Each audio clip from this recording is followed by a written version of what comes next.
Hello student, आप लोगों का बहुत बहुत स्वागत है हमारे यूट्यूब चैनल पर। एक बार पुनः आप लोगों को थंबनेल से ही पता चल जाएगा कि आज कौन सा टॉपिक चलने वाला है। तो आज का टॉपिक है क्या होता है जब का तीसरा लेक्चर है। कौन सा लेक्चर है? तो तीसरा लेक्चर है, ये याद रखेंगे। इससे पहले हम लोगों ने 2 लेक्चर देख लिया है, आज का तीसरा लेक्चर है। ठीक है, आज भी बहुत इंपॉर्टेंट क्वेश्चन है जिसमें 3 क्वेश्चन हम आज फिर देखेंगे।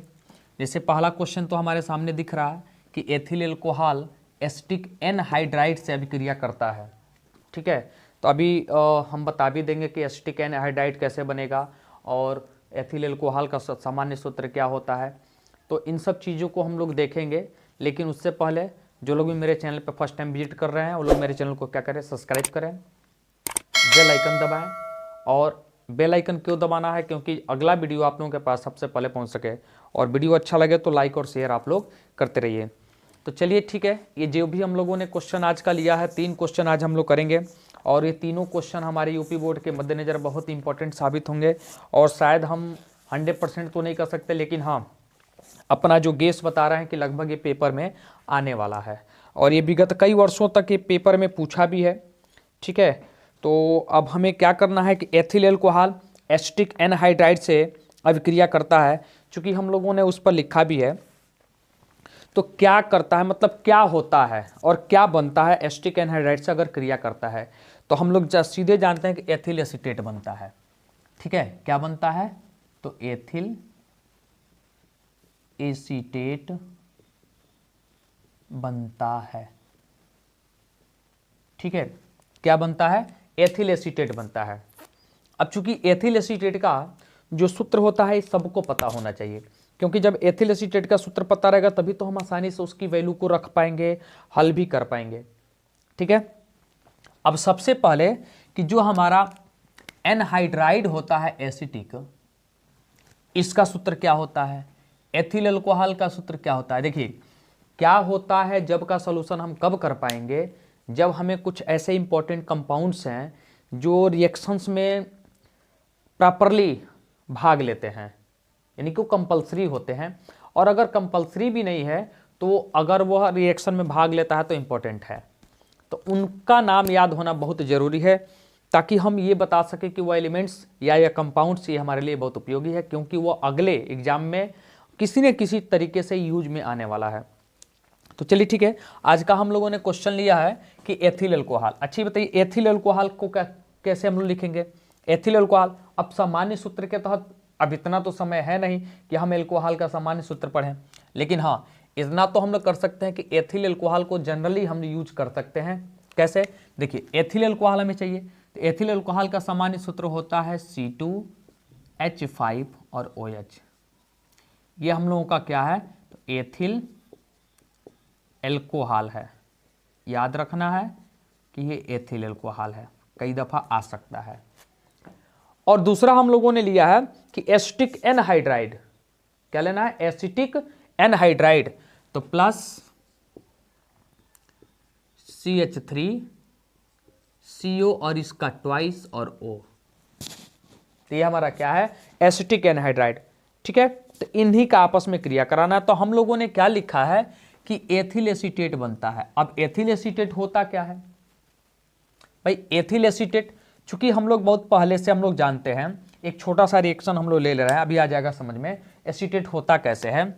एसीटेट का मतलब यह होता है कि जो CH3 एसिटिक अम्ल होता है, ठीक है, क्या होता है? एसिटिक अम्ल। तो उस एसिटिक अम्ल में जो एक H ये वाला है, जब इसको हम हटाते हैं, विस्थापित करते हैं, इसके जगह पे जो ला दें, जैसे माना कि सोडियम हम रख दिए तो सोडियम एसीटेट, Mg रख दिए तो मैग्नीशियम एसीटेट, ठीक है, CH3 रख दिए तो मेथिल एसीटेट। और हमें एथिल बनाना है, तो फिर एथिल होता कैसे है? तो एथिल का सूत्र हम क्या करते हैं, तो यानी कि ये तो हमारा फिक्स की रहेगा, तो CH3CO हो गया। क्या बना? CH3COO। अब इसके जगह पे एथिल बनाना है, तो एथिल का मतलब होता है C2H5। ये हम लोग बहुत पहले से क्या करते हैं, जानते हैं। तो ये हमारा एथिल एसीटेट हो गया। उसके बाद से यानी कि यही हमारा क्या है? Ethyl acetate. ठीक है, एथिल एसीटेट और प्लस क्या बनेगा, कार्बोक्सिलिक अम्ल बनेगा, CH3COOH। इसे हम लोग क्या बोलते हैं, एसिटिक अम्ल।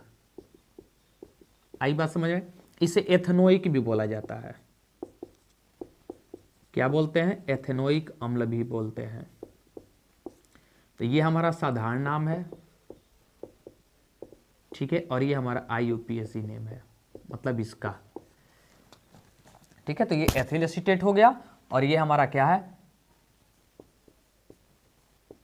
तो एसिटिक एनहाइड्राइड, ठीक है। इसका संरचना हम अभी अब आ गया है तो बता दे रहे हैं। इसकी संरचना भी हम आसानी से क्या कर सकते हैं, बना सकते हैं। देखिए कैसे संरचना बनाने के लिए बहुत आसान तरीका है। देखिए CH3CO डबल है, 2 अणु है, तो हम क्या करेंगे, ऐसे लिखेंगे CH3 सिंगल बॉन्ड CO और यहाँ से सिंगल बॉन्ड O, यानी कि जो बाहर है, फिर लिखेंगे CO और क्या लिख देंगे CH3, ये एनहाइड्राइड है, एन हाइड्राइड, वो भी किसका है, तो एसिटिक का है। आई बात समझ में। तो एथिल एल्कोहल जब एसिटिक एनहाइड्राइड से अभिक्रिया करता है तो क्या बनाता है, एथिल एसीटेट और कार्बोक्सिलिक अम्ल। यानी कि हमारा इंपॉर्टेंट कौन है, एथिल एसीटेट है, क्योंकि यही हम लोगों ने नोट भी किया है कि एथिल एसीटेट बनाता है, ठीक है। तो ये आज का पहला प्रश्न है। चलिए हम लोग दूसरा प्रश्न देखते हैं, ठीक है। दूसरा प्रश्न क्या कहता है, तो दूसरा प्रश्न भी 2015 में पूछा है कि ईथर की लाल फास्फोरस तथा HI के साथ अभिक्रिया होती है। तो चलिए ठीक है, अगले प्रश्न पे हम लोग चलते हैं। अगला प्रश्न भी बहुत शानदार है।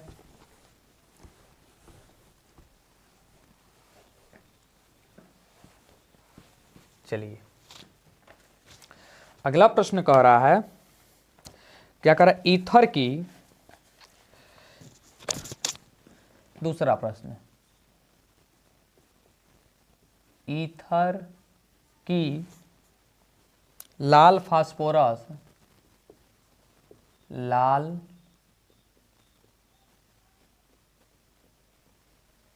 फास्फोरस तथा HI के साथ, तथा HI के साथ अभिक्रिया होती है।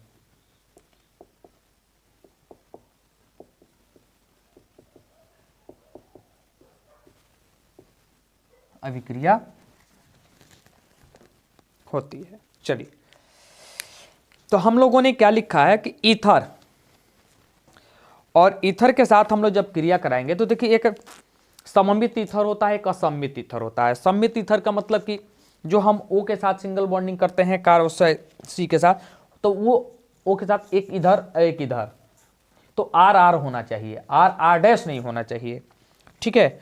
तो चलिए ठीक है, अब बनता क्या है, अगर ईथर हमारा क्या करता है, लाल फास्फोरस की उपस्थिति में HI के साथ अगर क्रिया करता भी है तो क्या बनता है, तो ईथर एथेन में अपचयित हो जाता है। चलिए ठीक है, ईथर एथेन में अपचयित हो जाता है। चलिए ठीक है, तो हम लोग ईथर लेते हैं, C2H5 single bond O single bond C2H5, ये हम लोगों का ईथर हो गया। किसके साथ क्रिया करेगा, तो HI के साथ, किसकी उपस्थिति में, तो लाल फास्फोरस। और हम लोगों ने क्या लिखा है, एथेन बनाता है। क्या बनाता है, एथेन। तो भाई एथेन यानी कि मेथेन का दूसरा, तो यानी कि C2H6। अब अगर किसी को डाउट हो तो बताओ, अब प्लस हमारा जो बचेगा, क्या बच रहा है, यानी कि अब हमारा एक और बच जाएगा, H2O बना देते हैं, प्लस H2O, ठीक है। क्या बन गया, H2O। तो हमारा क्या बनेगा, एक हमारा एथेन बनेगा और एक हमारा क्या बनेगा, H2O बनेगा, ठीक है। तो चलिए, यानी कि यहां पे 2 कर देंगे, हमारा कंप्लीट हो जाएगा। ठीक है, चलिए तो आगे बढ़ते हैं और आज का हम लोग तीसरा प्रश्न लेते हैं। तीसरा प्रश्न हमारा क्या कह रहा है, एसीटोन की हाइड्रोजन साइनाइड से अभिक्रिया। चलिए ठीक है, एसीटोन की हाइड्रोजन साइनाइड से अभिक्रिया कराते हैं।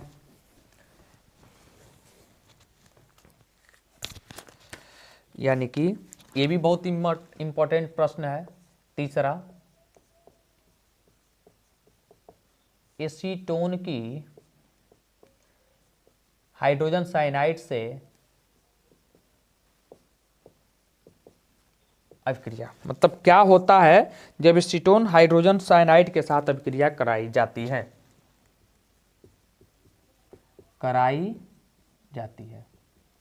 ठीक है।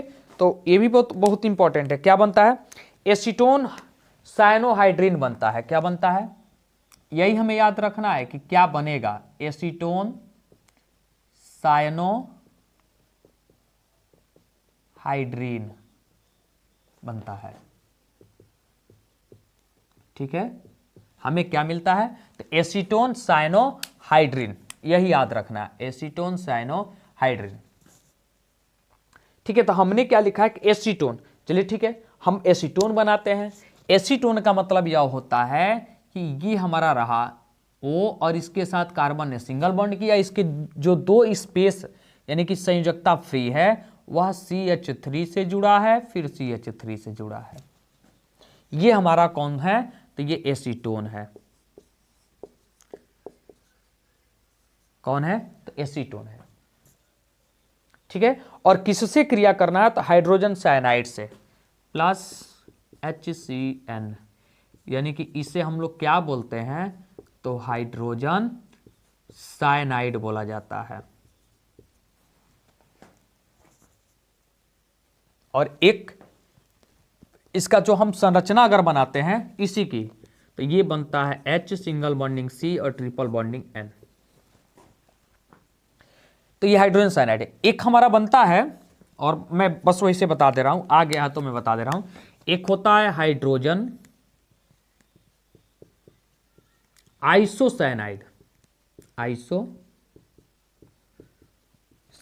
ये कैसे बनता है, तो HNC होता है।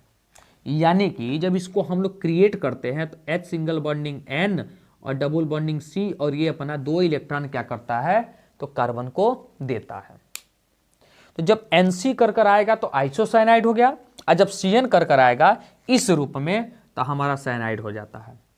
तो हमने तो वही बोला ना कि एसीटोन की क्रिया हमको किससे करानी है, तो हाइड्रोजन साइनाइड से। तो हमने क्या लिखा, एसीटोन हाइड्रोस यानी कि एसीटोन साइनोहाइड्रिन बनता है, ठीक है। तो चलिए हम लोग बना लेते हैं, ठीक। तो बहुत सिंपल है ये, इस फिगर को थोड़ा सा हम ऐसे करेंगे, देखिए CH3 और यहां पे लिखेंगे C और फिर यहां पे लिखेंगे CH3, और जो अब ध्यान रखना है, जो यह O है, यह O एक H के साथ ही इसके साथ जुड़ जाएगा। अगर हम कह रहे हैं कि O और H, अगर इन दोनों को मिला दिया जाए H और O, तो क्या बनेगा, OH। तो हम क्या करेंगे, एक कार्बन के साथ, क्योंकि कार्बन 4 वैलेंसी करता है, तो OH जोड़ देंगे, जो न्यू प्रोडक्ट जोड़ा जा रहा है एसीटोन में, और प्लस जो दूसरा है यानी कि जो एक बच रहा है इसके साथ हम क्या जोड़ देंगे, साइनाइड। देखिए तो ये क्या बना, एसीटोन साइनोहाइड्रिन। तो इसका नाम क्या लिखेंगे, एसीटोन, ठीक है, साइनोहाइड्रिन।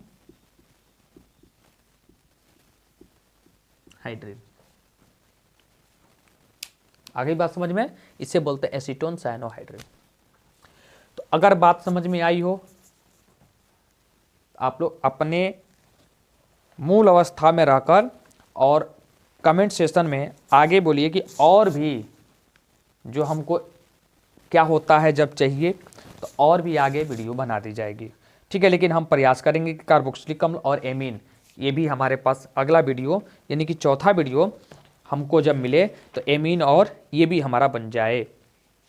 ठीक है, तो बस आज के लिए हम लोग इतना ही रहने देते हैं। और एक बार मैं लास्ट में पुनः कह रहा हूँ कि जो लोग भी मेरे चैनल पे फर्स्ट टाइम विजिट कर रहे हैं वो लोग मेरे चैनल को क्या करें, सब्सक्राइब करें और बेल आइकन दबाना ना भूलें, ताकि अगला नेक्स्ट वीडियो आपके पास सबसे पहले पहुँच सके। चलिए बस आज के लिए इतना ही रुकते हैं, फिर हम लोग अगले वीडियो में मिलेंगे। ठीक है, 3 प्रश्नों के साथ, और वो भी 3 प्रश्न इंपॉर्टेंट होने चाहिए। ठीक है, तो thanks for watching my video. Thank you.